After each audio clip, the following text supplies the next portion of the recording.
Hello सगळ्यांना. तर संध्याकाळची वेळ झालेली आहे आणि मी देवाला दिवा अगरबत्ती करून घेते.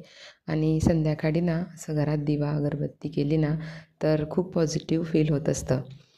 तर तुम्हाला आजचं थंबनेल बघून अंदाज आलाच असेल की मी आज तुमच्यासोबत काय शेअर करणार आहे. तर ह्या 2 दिव्यांपैकी एक दिवा तर माझा देवाजवळचा आहे आणि हा जो दुसरा दिवा आहे ना तो मी मेन डोअरजवळ माझी रांगोळी काढलेली असते ना तिथं मी ठेवत असते. तर तेही मी तुमच्यासोबत एखाद्या व्हिडिओमध्ये नक्की शेअर करेल. जसं मला शेअर करता येईल तसं नक्की शेअर करेल. तर हा बघा माझा मसाला बॉक्स छान आहे ना. तर हा आधी नॉर्मलच होता, जसा रेग्युलर आपला स्टील असतो तसाच होता. पण मी त्याला हा नवीन लूक दिलेला आहे. तर म्हटलं चला तुमच्यासोबत पण शेअर करू, जेणेकरून ज्यांना असं काहीतरी काउंटर टॉपसाठी डेकोरेटिव्ह बनवायचं असेल किंवा घ्यायचं असेल तर त्यांना नक्कीच मदत होणार आहे.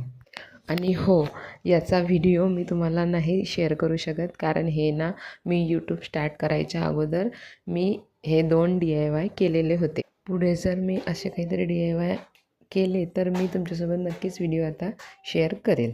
तुम्हाला खरं सांगते, जेव्हापासून ना मी ह्या मसाला बॉक्सला कलरिंग केलं ना तेव्हापासून याला स्वच्छ करण्याचं पण माझं काम खूप कमी झालेलं आहे. कारण बाहेरून अगदी नुसता कापड जरी आपण फिरवला ना ओला तरी पण हा खूप छान स्वच्छ होतो. फक्त आतमधून जेव्हा तो घाण होईल ना तेव्हा मी त्याला साफ करत असते. आणि याला बाहेरून फक्त स्क्रबर नाही लावायचं. या बॉक्सला कलर करण्यासाठी मी माझ्याकडे तेव्हा ऑइल पेंट होता तर मी ऑइल पेंट यूज केला होता. पण माझं सजेशन आहे की ऑइल पेंटपेक्षा तुम्ही स्प्रे पेंट यूज करा. करायला पण अगदी सोपा, लूक पण एकदम छान दिसतो, फिनिशिंग छान येते. यावरची जी ही डिझाईन आहे ना ही मी ॲक्रेलिक कलरने करून घेतली आहे. फेविक्रिल ॲक्रेलिक कलर जे असतात ना त्याने मी हे करून घेतलेलं आहे आणि याला खूप छान लूक आलेला आहे. दुसरं म्हणजे हा कॉपरचा मटका. हा आधी प्लेनच होता नॉर्मल, वरतून पण प्लेन कॉपर आणि आतमधून पण सेम. पण याला ना मेंटेन करायलाच खूप अवघड आहे.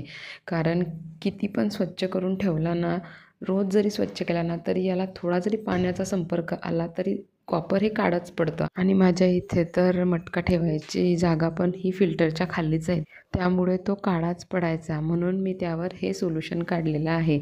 आणि मी जेव्हापासून ना हा स्प्रे पेंटने पेंट केला आहे तेव्हापासून इतका छान लूक आला आहे ना याला, आणि मला मेंटेन करायला पण सोपं झालेलं आहे.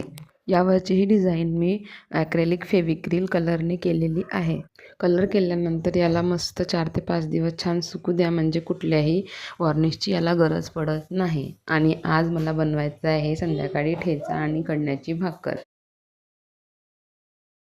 आय होप ज्यांना कुणाला असे काही DIYs करायचे आहेत त्यांच्यासाठी हा व्हिडिओ नक्कीच उपयोगी ठरेल. आणि आजच्या व्हिडिओमध्ये बस एवढंच. बाय सगळ्यांना.